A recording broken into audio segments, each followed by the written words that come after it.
Hello, and welcome to another edition of the Low Code Cafe. Today, we are covering entity versioning in PlantinApp. So this I'm hoping will be useful to people to at least see one method of versioning your records for entities in PlantinApp. It's a pretty simple method, but it's effective. Uh, the Low Code Cafe is something that we present bi-weekly, and it's a webinar that usually we try to provide useful information for you to help you use PlantinApp. We do demos, hands-on coding, and sometimes we have stories and tips for the community. We really like it when we have guest speakers, and we encourage that. We haven't had one in a while, and it'd be great if anybody who's here today or listening to this later has an idea for a session that they'd like to present. We would welcome that. Past editions are always posted to our YouTube channel at youtube.com/PlantinApp. Pretty simple URL, but you can also scan this QR code right here. And so all the information that we present when we do the Low Code Cafe is always there available for you to reference later. Today's agenda is pretty simple. I'm going to do our regular From the Trenches session, and then we're going to get into the hands-on low coding. We really encourage you to engage in any way that you feel you're comfortable with and as much as you want. So you can use your chat window to ask questions, the Q&A window. You can use the raise hand function. And we also encourage feedback by using the feedback form, and you'll get a link to that in just a minute. The Low Code Cafe is presented bi-weekly, so our next webinar after today will be on November 6th. All right, so into the From the Trenches session. So version 1.26 has been out since June 14th, and we've been putting out hotfixes for that. 1.27 is heading towards the finish line, but not quite at a point where we can predict a release date yet, but we're getting there. Let's take a quick look at the hotfixes that we have in that have been released since our last Low Code Cafe. So I'm just going to open up the site here, and I didn't get it awake, but hopefully it'll wake up pretty fast here.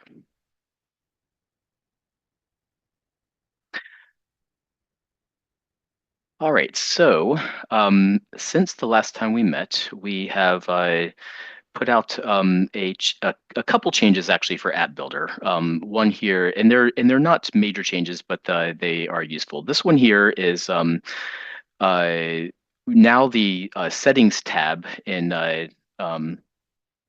automation will open by default. So before the Actions tab was opening, and sometimes it was inconvenient, for especially for creating a new automation. So now the Settings tab will open by default, so you can set your settings. So just a little bit of a convenience change there.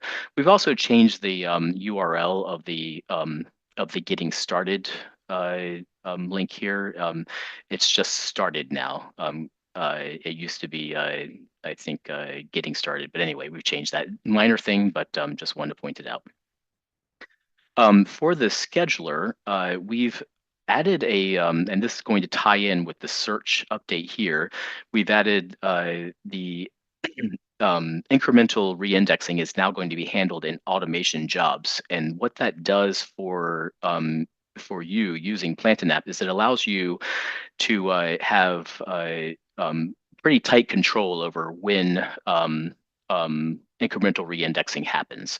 So previously we would do a check every 10 minutes, and some people found that was a bit too much. So the automation job, when it's created, is automatically set for 24 hours. And it's good to be aware of that when you do this update, because that means that if you were used to reindexing happening every 10 minutes, now it's going to happen just every 24 hours unless you edit the automation job. And we can take a quick look at that in just a second. So yeah, then actually I'm going to skip to search because it ties into that automation change here. So we so when with along with this change that happened is when you open up search, you're going to see that there is a link to the automation job from each behaviors settings. So I'll take a look at that after I install the update. And then finally, we've the um,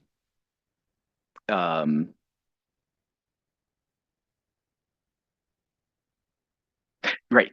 So when we do file indexing now, we've changed the procedure that uses that queries for updates to to index files, and it used to um, be a little bit more uh, high CPU usage, and we've changed it so is using significantly less CPU now. So hopefully that will help performance on sites. And then let's take a look at the listings here real quick. So the hierarchy view in listings was having an issue in Firefox, and we have corrected that, and that should be working great now. So that's for the hierarchy view in listings. So I'm going to go ahead and I'm just going to do a quick refresh on the updates page here, and then we're going to select all these and install them. And this is the new way that Dale's started tracking the updates for each session. So this last time we ran updates on this was during the last Low Code Cafe, and the next time we do it will be during the next one. So you go ahead and say yes and let those changes load. And actually, I'm going to real quick, instead of waiting for that, I'm going to go to a different screen here, and this is actually the site we're going to be looking at in a minute, but I want to go in, and because I know that this already has the updates installed, I just want to take a look at what we're talking about here. So after you run this update, this is what I was talking about when I was saying you're going to see a new link for each behavior. So if I switch behaviors, this is going to be a different link, but you can notice that it's pointing to automation. So if I click that link, the automation job that's going to manage your incremental reindexing opens automatically. And you can see here that the trigger is set for every 24 hours. And this is where you can manage how often your indexing is happening. You can edit the settings on this trigger here, and that will change how often your incremental reindexing is happening. And then I just want to point out that on the actions here, we have the index behavior action, and it has a new setting in it called bypass queue. This is something I didn't mention before, but there's a queue for indexing now so that um, multiple behaviors can be indexed at the same time. And if you select bypass queue, that'll allow that to happen. Otherwise, indexing happens in order that they are put into the queue. So when an indexing is put in the queue, then it'll run, and the next one in the queue will run after that. But if you bypass the queue, it allows indexes to run in multiple threads so that you can be indexing multiple behaviors at the same time. We recommend using that sparingly, but it is an option if you want to use it. And then going back to search here, if what I was just talking about, bypassing the queue, when you use these buttons in the search behaviors, they automatically bypass the queue. So if you click reindex and then go to another behavior and click reindex, both behaviors will be indexing at the same time.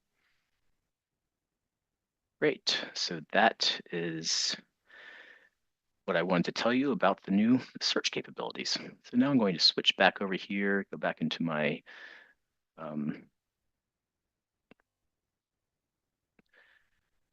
okay, so then moving along.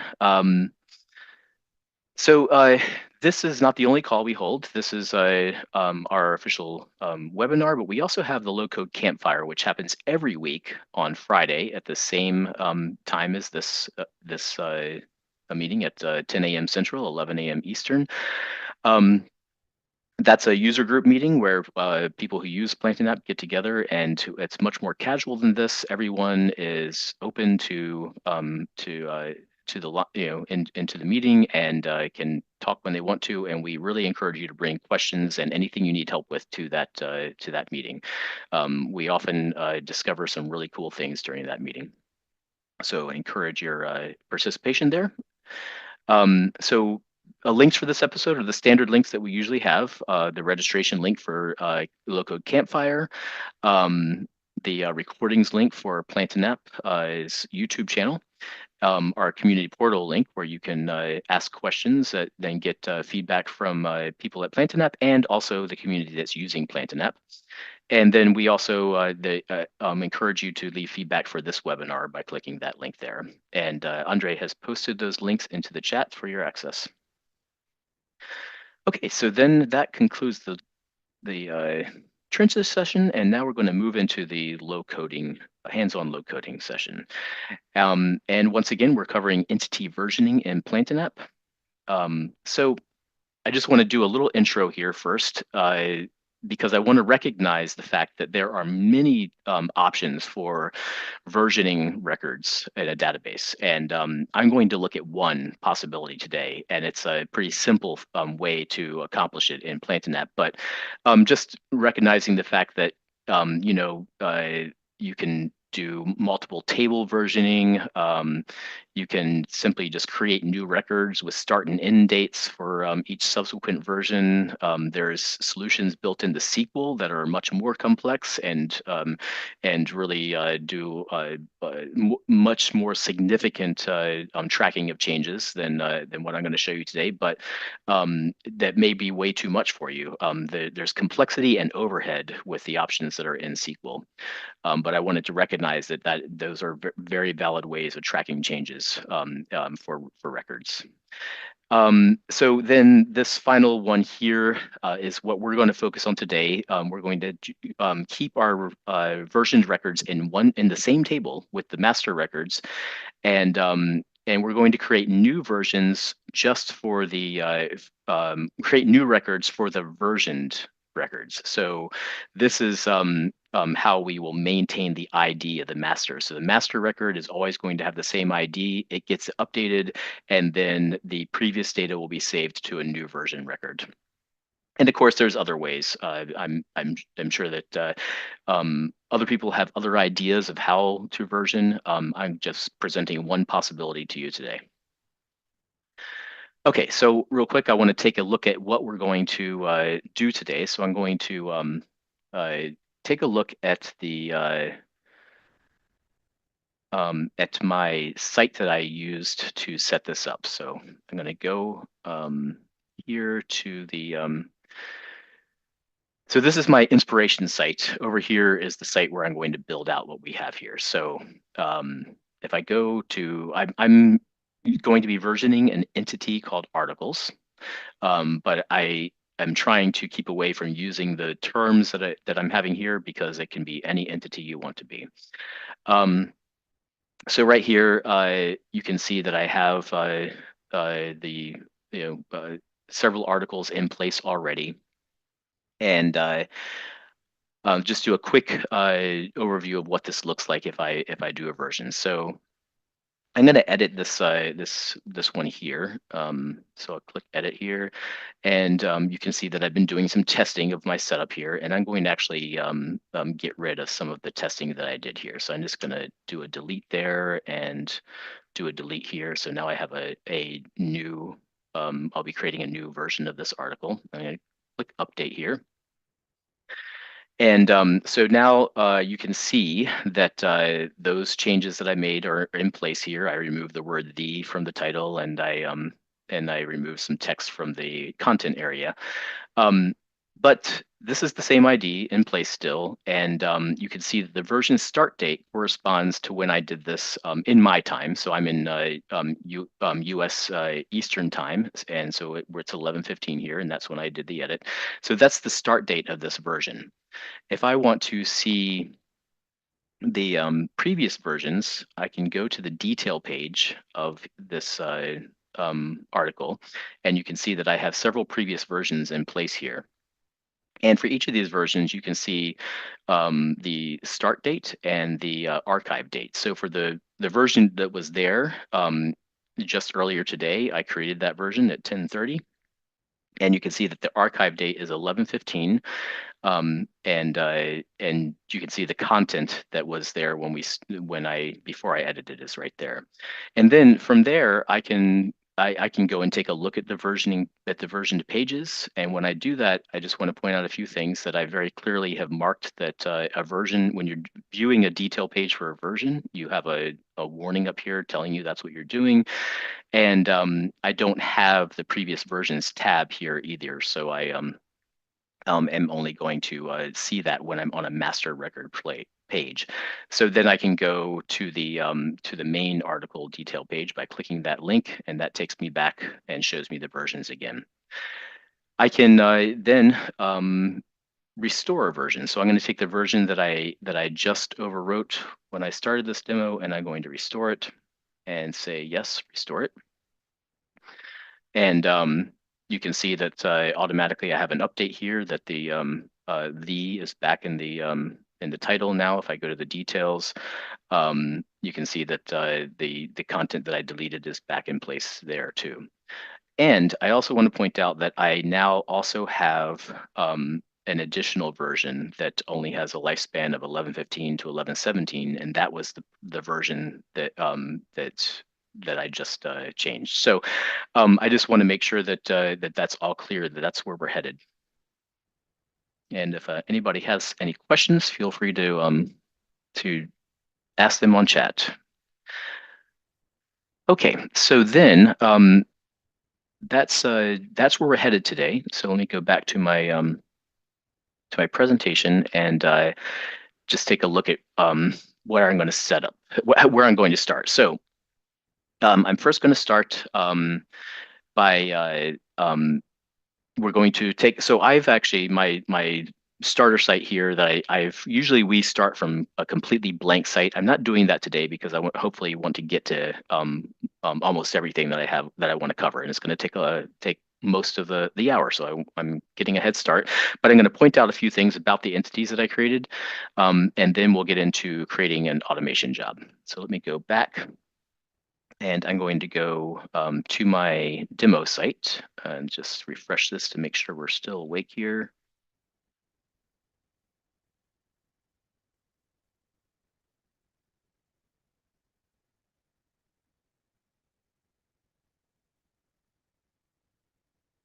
Okay, looks like we're still good to go there. So going to the configuration tab in entities, and I'm going to take a look at the article entity.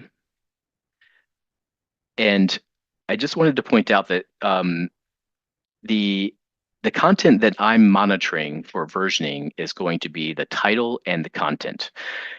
For in your situation, it may be significantly more than that. I'm keeping this simple for the presentation purposes, but these other properties are properties for the most part that are related to the versioning setup.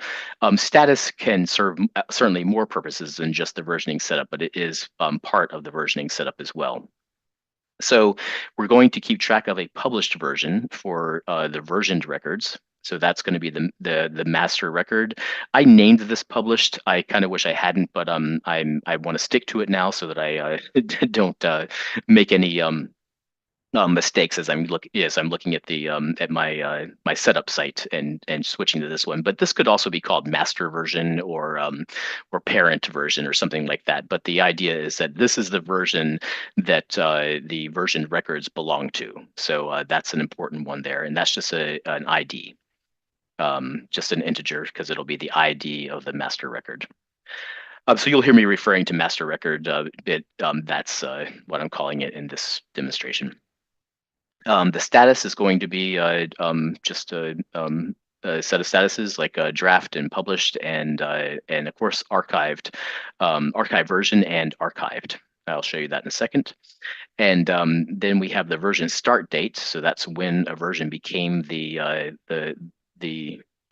official version that's that's currently the master, and then we have an archive date, and that's when versions become between the two of these, we get a lifespan of when this version was the official version. And then I have categories, and depending on time, we may or may not get to the point in my presentation where we use these, but I'll certainly show you what's going to happen with categories. Okay, so I wanted to point that out. Now, if I go back to, I'll go back to the presentation for a second.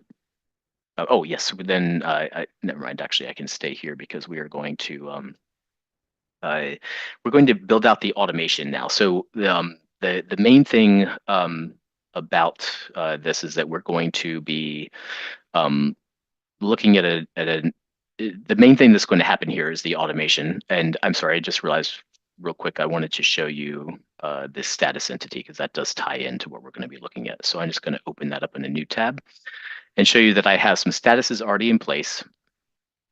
Draft, waiting approval, published. The ones that I'm going to be looking at mostly are the archived revision and the deleted status. This one is going to be looked at later. This is the main one that we're going to be taking a look at as I build the automation. So going back here, I'm going to switch to the automation tab.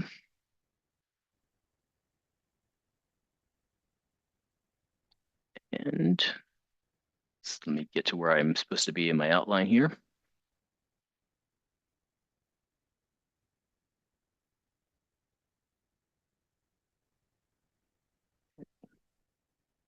Apologize for the pause here. Okay, so now I'm going to create a new job. And I'm going to put everything in the default namespace today. But of course, that may not be what you want to do in your situation. It's always good to put things in namespaces that describe. Okay, so I'm going to call this job create new article version. And I'm going to run this in the context of a user that I know can do everything, but we'll take a look at that again in a second. So for now, I'm just going to put it in, actually, I'm going to use user ID 2. This is just to make sure that I don't miss anything, but actually I'm going to change the context when we get to actions. So we'll look at that in a minute. For the triggers, I'm going to go to the database triggers, and I'm going to use the on database update column trigger. That's an important distinction there.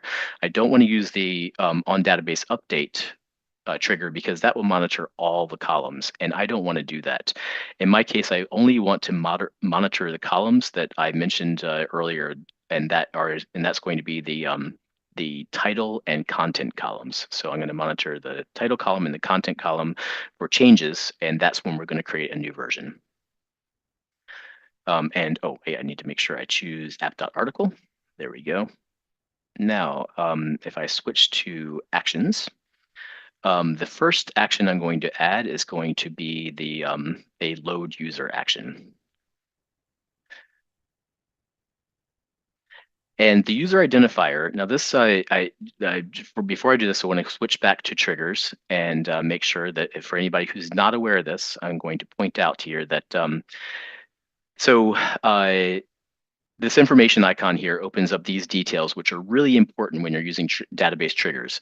And I want to point out this part right here, the column name before syntax and the column name syntax. So the column name syntax gets you access to the new data for the record after the edit, and the column name before syntax gives you access to the data before the edit was made. So it's very useful that you have access to both sets of data, and we're going to use that right now. So if I go back to actions, for this user identifier, for the first I'm going to use this action twice. And for the first one, I'm going to do the last modified before, because I am now going to create a new record, and I want that record to show as being created by the user that last modified the master record. And that's how I'm going to accomplish this by using the last modified before token here. So then I'm going to add an action, and we're going to create a new article. So new, create new article. And here we're going to use a combination of the types of tokens I was just talking about. So first I'm going to use title before, and then use the content before token here. So this is going to, so I'm creating a new record with the content of the title and content from before the edit that just happened. And then for the published version, I'm going to just use the ID token because that actually would be the same for ID before as well. But this is the ID of the master record. So this is the record that changed. And then for status, I'm going to simply use for. And because I'm putting that number there, this is something else I want to point out. I'm going to put up here in the description that we're setting the new article to a status of 4, and I'm putting in here in a note archived revision, just so that somebody, when they come and look at this in the future, they can see, oh, I see what's happening here. I don't have to go and figure out what 4 means. I know that because I'm putting notes here that 4 is the archived revision status. So that's what the 4 is. And then for version start date, we're going to use the version start date from the is from the record, and then for the archive date, we're going to use the last modified date. So this is going to get the current version start date, which hasn't changed yet. I could use before here as well, which actually is probably might make more sense to you, but I'm going to just leave it like that since this is what I did on my setup system, and I know that's working. And the last modified date. So this is going to create this record with the date that it was that it first started being the effective record, and then it's going to end on the last modified date record of the master record, the new last modified date. Okay. And then we're going to output that to a token called revision article ID. Okay, so I'm going to collapse these here since I'm done with them. And then now I'm going to clone the load user record. So just clone that and put that in place here. And now I'm going to change the user that's in context to the user that just modified. And the reason I'm doing that, you'll see in a second. I'm going to collapse that now. And now I'm going to do an update version start. I'm going to do an update for the article record. So add action. And I'm just going to search for article here and choose the partially update article. And what I'm doing here is changing the version start date for the master record. And the reason I had to change the user is because I want the user that just modified. Here I was looking at the user that modified the previous version of the master record, but now I want the user that just modified because now I'm going to do a change to the master record. And let me put a note in there for that, just so we describe everything we're doing here. So this is going to do the change the version start date for the master. The token is going to be ID. Oops. And then we'll choose the version start date property, and the token here is going to be the last modified date token.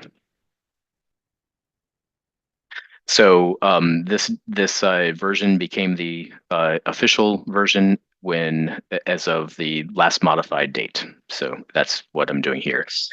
I forgot to mention that when I was looking at the entity properties, that I should go back and take a look at that in just a second. But you notice that I'm using last modified date, but I wanted to talk about why I have separate date columns instead of just this, because um, the reason I'm not using the last modified date and created date columns is that I want to keep on tracking the change in the version start date and at the archive date. And if I use the last modified date and created date columns, I won't have the correct data. So we're kind of copying things from there to maintain the record the way I want it to.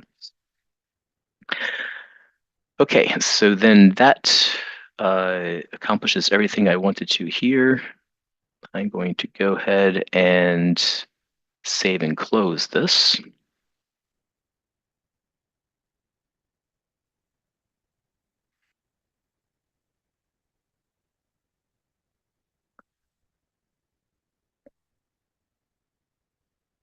Okay, so then while I'm here, I also want to go in and I want to create a token that I'm going to use on the page.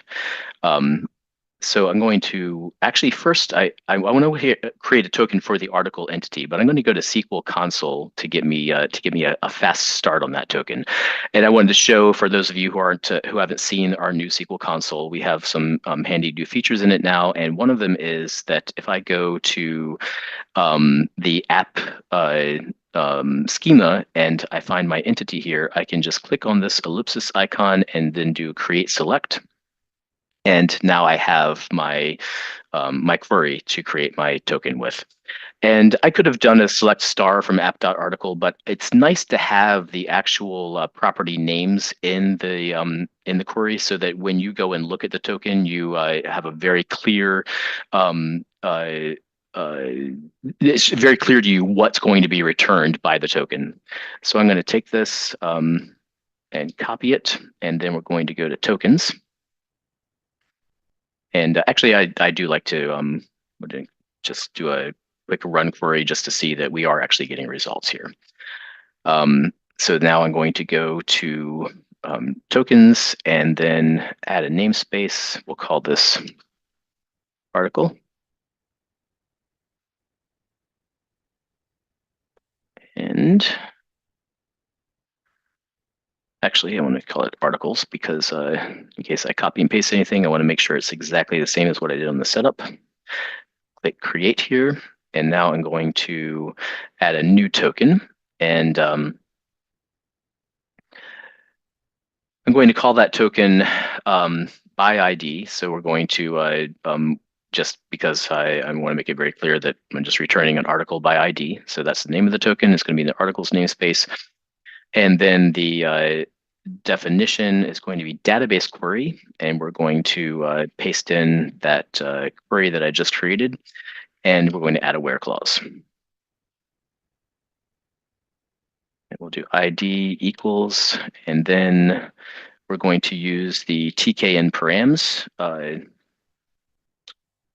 token, and hopefully everyone in this call is familiar with that, but this is just the token for adding a parameter into a token. And when the token creates, when you do the test, it'll automatically put the parameter I put in here. So, and I want my parameter to be called article ID.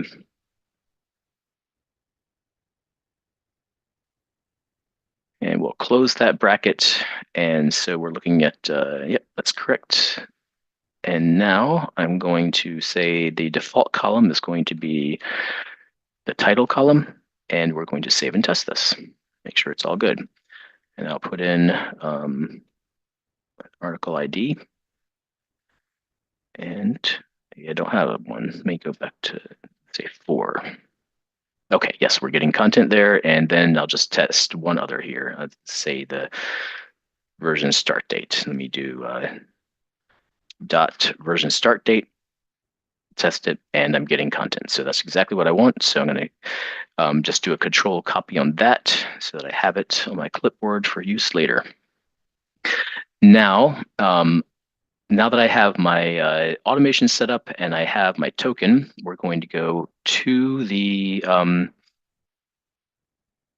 article page. Let me go to articles. And I want to now edit the article form. So I'm going to make some changes on the entity form here.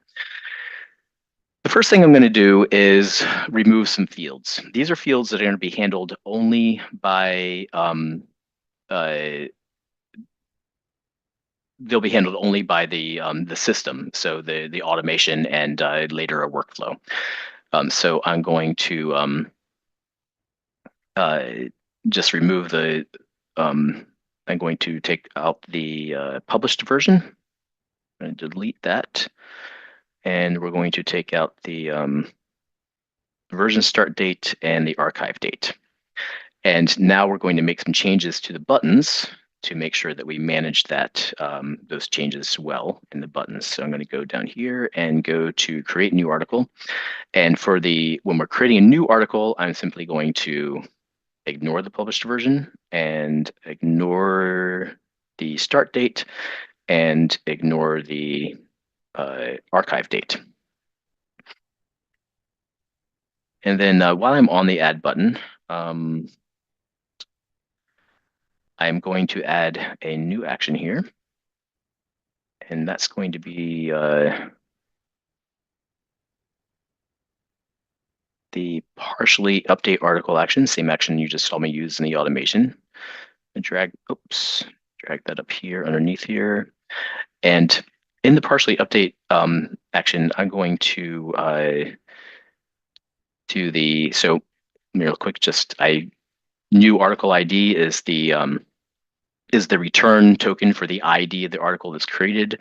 And let me just drag this up one more here so I get it in the right spot. And I'm going to use that token here so that I am editing the correct one. And we're going to change the version start date. So I'm going to choose the version start date. And now I'm going to use the token that I just created. So that's the articles token by ID, and I'm going to look at the dot created date. So the first version start date of the master record is going to be the date that's created. So I'm basically just copying the created date to the version start date column. But the version start date is dynamic, so it will not always be the created date as we create new versions of the article. But for this first edition, when you're creating the new record, it's the same thing. So that's what I'm doing there. And now on the update button, scroll down, and I'm going to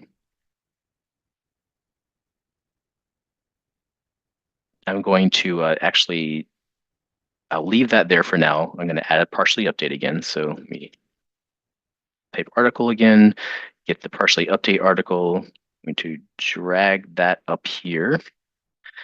And remember that I don't have all these anymore. And with the update action, I can't simply just delete these tokens. I need to make sure that I'm not, because if I did that, then it would overwrite data in the existing record, and I don't want to do that. So I'm doing the partially update action, and what we're going to do is just change the, I'm just going to copy these here. We're going to change the title. We're going to change the content, and we're going to change the status. So I'll scroll down here, and first I want to do the ID, and I copy that to, I'll just use the same ID we're using here. So we're just getting the ID from the query string because we're doing an update, so that's where the ID is coming from. And do new parameter, and I'll do title, and that is the p_title. And then do content,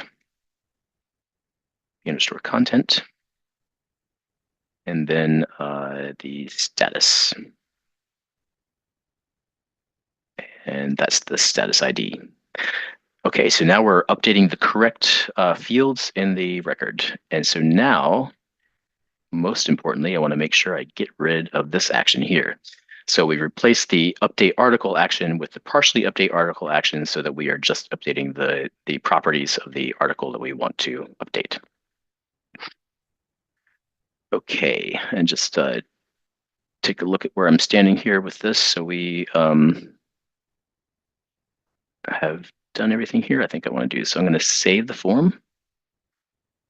And now we're gonna test and see if I missed something. Okay, so let's do a new draft of article ID 3. So I'll edit this one, and I'll just add a little content here. I'm not going to be creative here, so I apologize. That's my new content, and I'll say this is the beginner's guide to woodworking, and I'll update that article. So now, so notice that this still says that the version start date is 4/17, but that's because we're in an automation. So let me refresh the page. And now you can see the version start date here says 10/23/24 at 11:41. Getting through the hour here. I got to pick up the pace. And then and now we have a new version down here that shows the published version is ID 3. So ID 3 is there, and the published version is for this version is 3, and then the archive date is 10/23/24 at 11:41. Okay, and the status, notice, is archived revision. That's what in the automation where I set up the status. Okay, so I've done that. Now I've created a new version of this article, but it's showing right here in the same listing. So let's say I only want to see the published versions in this listing, which is of course desirable, right? So I'm going to go in here and go to the articles listing, and I'm going to edit this data source. And I'm going to, actually, I do want to make a change here too. I'm going to just do, I'm going to change the sorting too, so that we are seeing our newest items at the top. Something I like, so I'm going to change that. And then for the where clause, I'm going to do a little so and once again, if anyone's not aware of this, when you're using a entity data source, your where clause is basically a SQL where clause. So you can do the things that you can do in SQL. So this is actually going to get more complex in a few minutes, but for right now, I'm just checking to see that the published version is empty and the status does not equal 4. So that's kind of a double check, all right? So this way I'm only going to get the master records because only versioned records have a published version ID, and only versioned records have a status of 4. So I'm checking both of those. It's not a published, it doesn't have a published version ID, and it doesn't have the status of 4. And I'm going to add a bind token in a few minutes, but right now we're going to leave that the way it is and do a save here, and then reload the page. And now you can see I do not see the versioned record anymore. Okay, so but how am I going to see the archive revisions? That's the next question, right? I've cleaned this up, so I'm not seeing the archive revisions here, but we do want to see them. Okay, so I am going to navigate to the detail page for an article now, and go to, I'm going to put this page in edit mode. And I'm going to click on add existing module, and we're going to pull over the module, the listing module from the main page. And I want to make really clear that I'm unchecking the make a copy selection here, which is default when you go into add existing module. I'm unchecking it, and I'm going to go to the articles page, and I'm going to grab that articles listing. I'm sure some of you think I'm crazy right now doing this, but this is what I'm going to do. So bear with me for just a minute. We'll put that right down here at the bottom, and we're going to work with this a little bit. So now we have it here. It's still showing the filtered list of published articles that we just accomplished. But I'm going to edit it now. So I can now take this out. Yes, I can. I don't need this in edit mode anymore. So I'm going to close that because it's distracting to me. So I'm going to go into the articles listing. And back into the data source. And the first thing I'm going to do is add a bind token. So new parameter. And that bind token, I just get to I need to get to the same place here on my setup site. We're going to bind to the article ID from the URL. And I just need to bring up my setup here. Okay, so now well, it's simply going to be article ID. And we're going to just, this is so get and query string are kind of interchangeable. I think you saw me use query string earlier, but I'm just using get here. And I'm specifying that a default value for article ID, if it doesn't exist, I'm going to set it to -1. So the reason I'm doing that is that this where clause here is about to get a little bit more complex. And I don't want to do this, but in the interest of time, I'm going to copy and paste it and explain it to you because I do want to try to get through all this. So we're still doing the check for is null published version and status does not equal 4. But that's if article ID equals -1, which is what's going to happen on the main articles page. The article ID will be -1 because there won't be an article ID parameter in the URL. Or, so I have that wrapped. That's one possibility. Or article ID is greater than 0. So that means we actually have an article ID in the URL, and published version equals the article ID. So this is how we're getting the revisions. So each revision will have a published version. It's associated to a published version. And when we go to the detail page for a published version, we want to see the revisions that are associated to it. So that's how I'm going to get them right there. So I just take a second there, make sure nobody has any questions about that. I don't see any questions coming up. So I think we're okay. And I think Andre will let me know if they are there.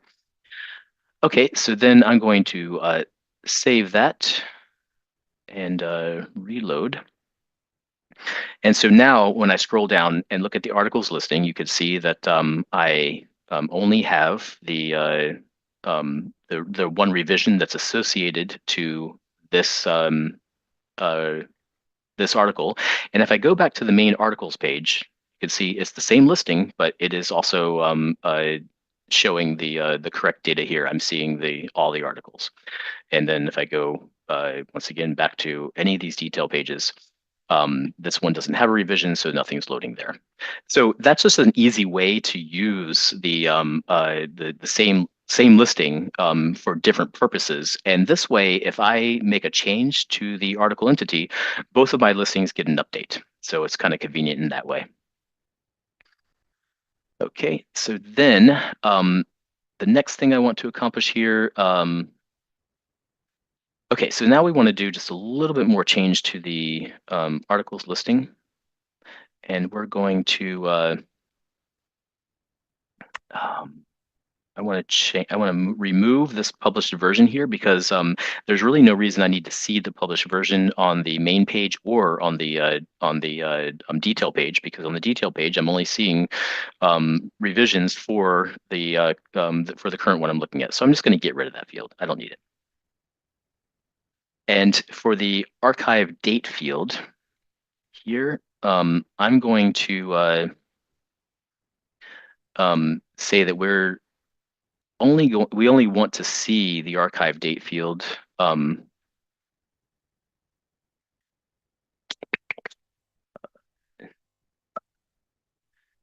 So field condition when we are on the master page. We're not going to see that when we're looking at a detail page.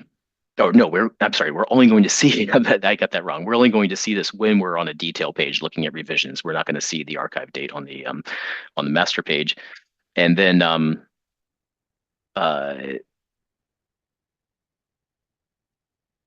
going to change the scroll back up here, and I'm going to add the last created by, we're going to add a, if I can find them here, created by display name, or actually I wanted created by username. That's what I want right there. Created by username and last modified username. I'm going to add both of these here, and I'm going to change. I'm going to add some conditions here as well. So for the last modified by, I'm going to just go here.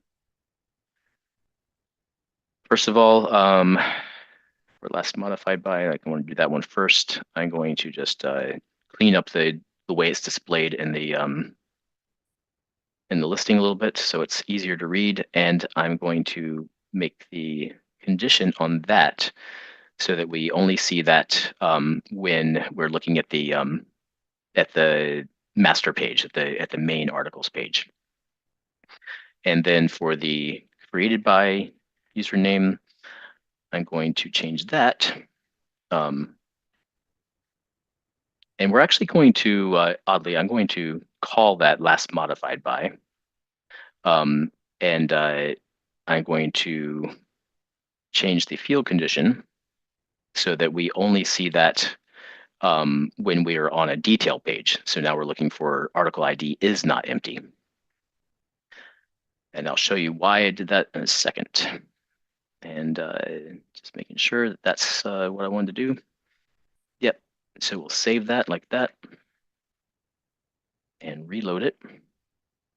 And so now if I go back to the articles main page, oh, I forgot that sometimes when you have linked modules, the changes you make don't always show up on the other page where you weren't modifying. So now you can see there's the last modified by column there where we want it, and we're not seeing published version anymore.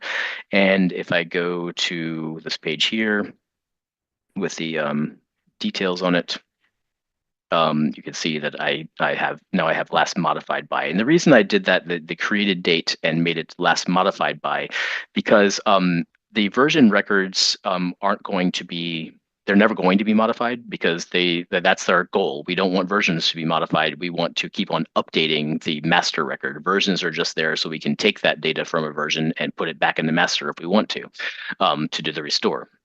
So that's why I'm putting last modified by here. I took the created date column, but I changed the listing header to last modified by.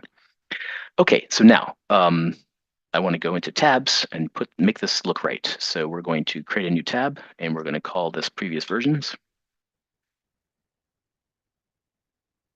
And I want to. I don't have that yet, so I'm going to pause on that. I just want to go and add in the articles listing. And I think that's all I want to do there. We'll save that and reload. And so now we have a previous versions tab, and we can see the previous versions for that for this master article. Okay, so now let's see where I am here.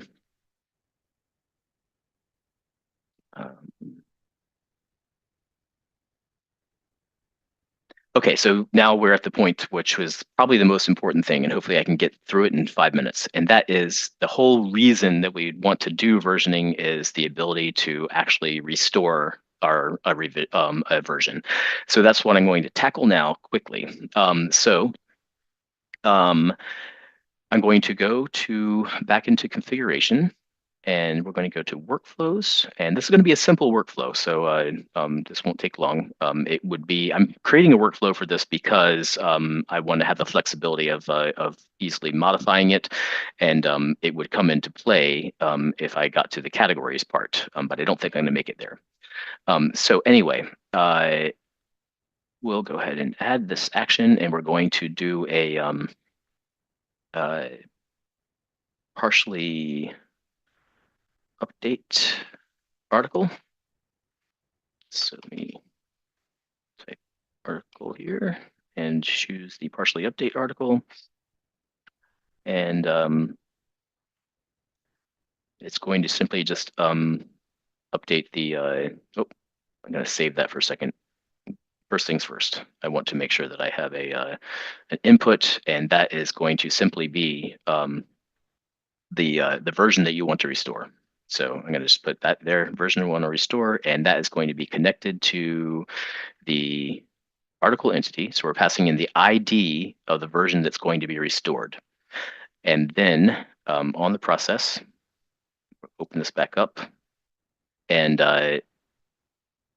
the article ID is going to be version to restore published version. So when you connect an input to an entity, you get access to all the properties of that record automatically. So and they're in this syntax here of namespace property.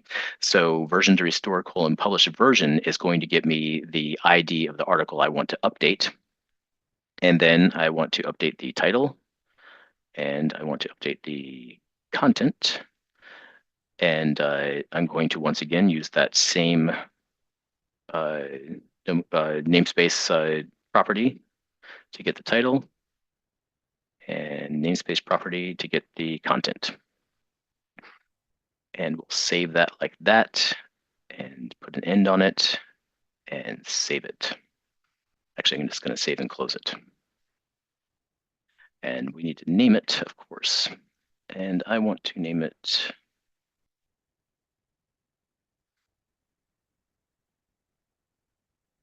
restore article version. We'll click save there.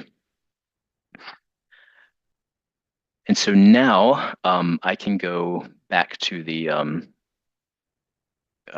to our page here, and I'm going to click on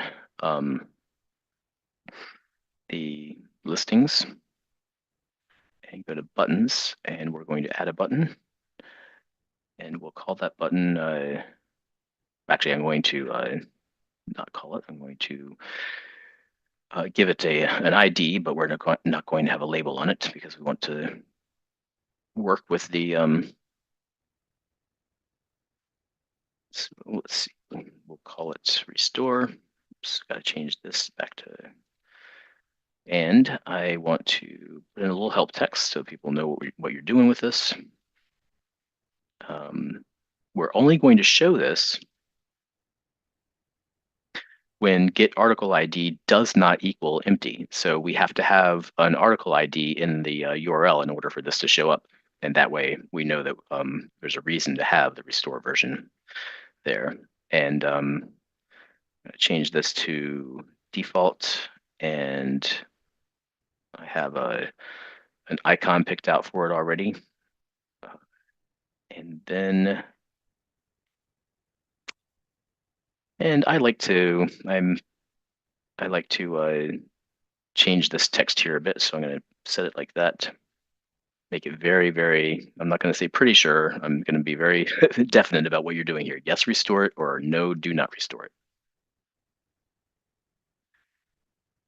And then for the actions, we're going to first restore here and execute restore article version. And the input is simply going to be the ID of this record. So this is the version we're restoring. And then I will, I'm actually going to do a little copy paste here just to move things along. I'm going to do a toast message. And I'm going to do a refresh listing.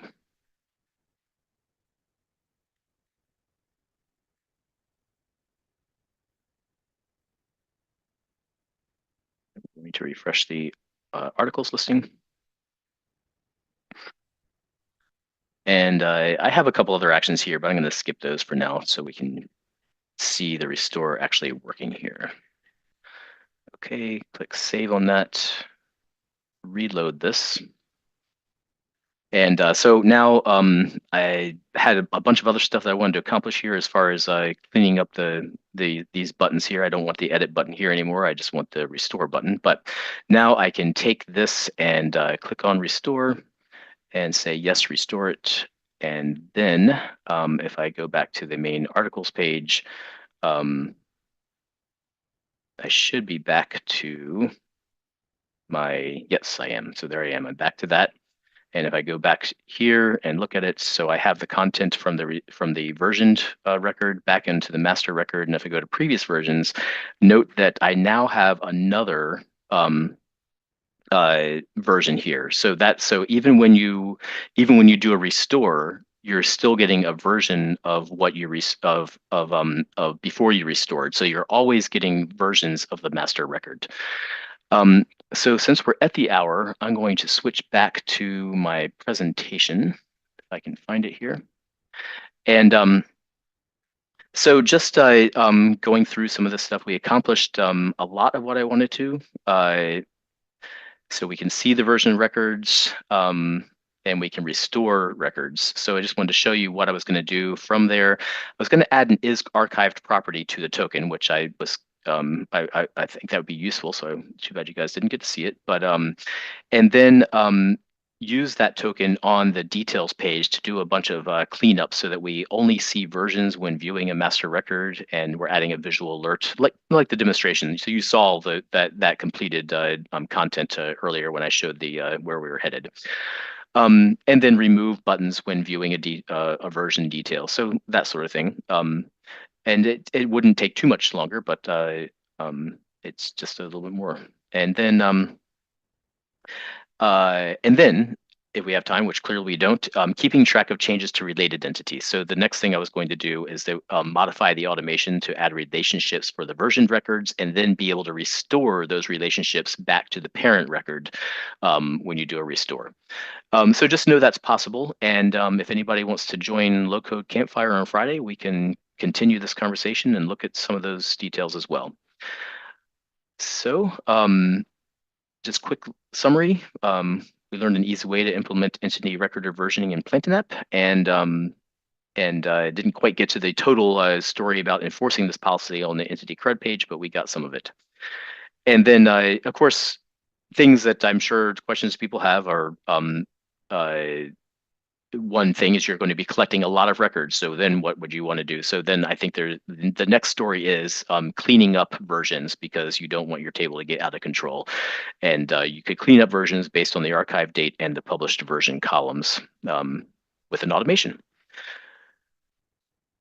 So thank you all very much for joining me here today. I appreciate it, and I hope you found something useful out of all this.